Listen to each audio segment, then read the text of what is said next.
Right side Bay of Bengal, left side Arabian Sea. അത് Arabian Sea ആണ്.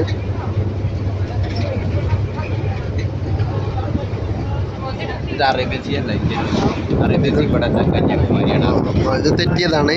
അത് Indian ocean ആണ് എന്നാണ് ഞങ്ങളെ മാഷ് പറഞ്ഞത്. ഞങ്ങളെ മാഷ് ഇപ്പം പറഞ്ഞത് ഷമീൻ സാറാണ് പറഞ്ഞത്. ഷമീൻ സാർ ഇതാണ് ഷമീൻ സാർ. ഇത് ഫൈസൽ സാറ്. ഓക്കെ,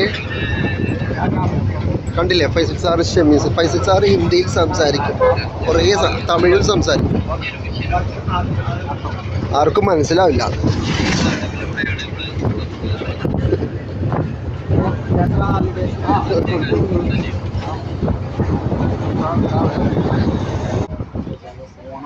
ഇതിപ്പോൾ ഇവിടെ ഒരു ഗ്രാമത്തിൽ നിർത്തിയിരിക്കുകയാണ്. ഇവിടെ പാട്ടി മെസ്സ് ഉണ്ട്. പാട്ടിൻ്റെ മെസ്സ്. അത് നമ്മുടെ നാട്ടിൽ പട്ടി മെസ്സ് എന്നൊക്കെ വായിക്കുക. ഒരു സൈഡിൽ കടൽ. ഇത് ഇന്ത്യൻ മഹാസമുദ്രമാണ്. ഇന്ത്യൻ മഹാസമുദ്രം. നമ്മൾ വിടില്ല.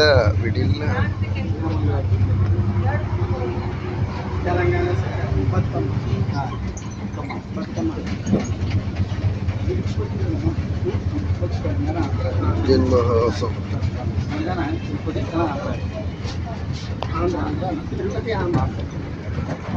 ഓക്കെ, ഈ സൈഡിലൂടെ ഇതൊരു സൗദി അറേബ്യയിൽ പോകുന്ന പോലത്തെ ഒരു ഫീൽ ഉണ്ടാകുന്നുണ്ട്.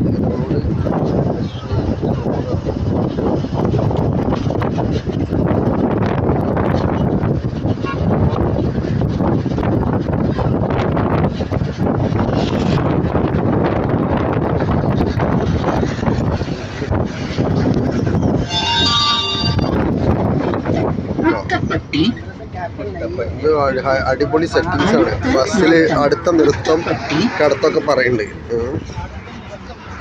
ഷമീമിന് ഇത് എന്തൊന്നും മനസ്സിലായിട്ടില്ല. അടുത്ത നൃത്തം എന്നുള്ളതിന് അടുത്ത നൃത്തം കലാപരിപാടി അതാണോ കരുതിയിരിക്കണത്. മതി ഭരതനാട്യാണോ ചോദിച്ച് നിൽക്കുന്നുണ്ട്. കേട്ടോ അത് ആ ചെറിയ അടക്കട്ടെ.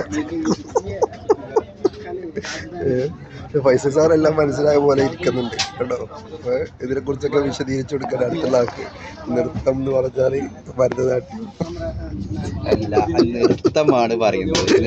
അടുത്ത സ്റ്റോപ്പ് അതാണ് പറയുന്നത്. ഇവിടെ സ്ത്രീകൾക്ക് ബസ് സൗജന്യമാണ്. അതാണ് ഇവിടുത്തെ ഹൈലൈറ്റ്സ് പറയുന്നത്. അതാണ്, സ്ത്രീകൾ ഫുള്ള് ഫ്രീ ആണ്. ആ നിൽക്കുന്ന സ്ത്രീകളൊന്നും പൈസ കൊടുക്കാതെയാണ് നിൽക്കുന്നത് കേട്ടോ. ടിക്കറ്റ് കൊടുക്കും. ആളുകൾക്ക് ടിക്കറ്റ് കൊടുക്കും. എന്തിനാന്ന് വെച്ചാല് അവര് പിന്നെ എത്ര ആള് യാത്ര ചെയ്തു രേഖ കിട്ടാനായിരിക്കും. അവർക്ക് ഇത് അറിയാൻ വേണ്ടി ഒക്കെയാണ് ടിക്കറ്റ് കൊടുക്കുന്നത്. പിന്നെ ബസ് എന്തെങ്കിലും അപകടം എന്തൊക്കെ സംഭവിച്ചാൽ ഇൻഷുറൻസ് മറ്റൊക്കെ കിട്ടാൻ വേണ്ടി ടിക്കറ്റ് ഹാജരാക്കുന്നത് അതിന് വേണ്ടിയാണ്. നമ്മുടെ കേരളത്തിൽ ഇതുപോലെ ആവുന്നതിനെ കുറിച്ച് ഒരു സീരിയസ് ചർച്ച നടത്തേണ്ടതുണ്ട്. ഇനി ഇവിടെ ഉണ്ടോ മരുഭൂമിയിലേക്ക് നോക്കിയാൽ പോലെ ഒരു അനുഭവമാണ് നമുക്ക് ഇവിടെ നോക്കിയാൽ. മണലാരണ്യത്തിലേക്ക് നോക്കിയ പോലെ നല്ല രസമുള്ള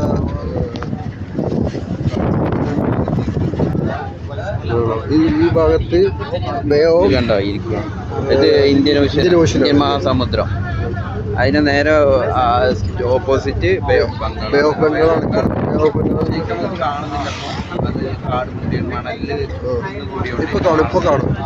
ഇപ്പൊ കാണിത്തരാം. കണ്ടോളൂ. ബേ ഓഫ് ബംഗാൾ കണ്ടോളൂ. എല്ലാവരും കണ്ടോളൂ. നോക്കൂ. നടന്നു പോവാൻ ഇതിലൂടെ ഇങ്ങനെ നടന്നു പോകാൻ പറ്റും. അതിന് പെൺകടൽ എന്നാണ് ഇവിടെ ഇവർ പറയുന്നത്. പെൺകടൽ ശാന്തമായി കിടക്കുന്നത്. സ്ത്രീകൾ പൊതുവെ ശാന്തരാണ് എന്നാണ് കാഴ്ചപ്പാട്. പക്ഷേ പുതിയ പെണ്ണുങ്ങളെ വെച്ച് നോക്കുമ്പോൾ അത് പെൺകടലല്ല, ആൺകടലാണ്. ആണുങ്ങളാണ് ശാന്തൻ. പെണ്ണുങ്ങൾ വളരെ രൗദ്രഭാവം കൊണ്ട് അതൊന്നും നമ്മള് ചർച്ച ചെയ്യുന്നില്ല അല്ലേ? അത് ഞാൻ അവിടെ ഒരാളോട് ചോദിച്ചപ്പോൾ പറഞ്ഞതാണ്. അങ്ങനെ ഒരാളോട് ചോദിച്ചിട്ട് പറഞ്ഞതാണ് അല്ലേ? ഓക്കെ. പിന്നെ അവിടെ ഇതൊക്കെ ദേശാടന പക്ഷികളുണ്ട്. അദ്ദേഹം ഒരു പക്ഷി നിരീക്ഷകൻ കൂടിയാണ് നമ്മളെ ഷെബീൻ സാറ്. നമ്മളെ ഓക്കെ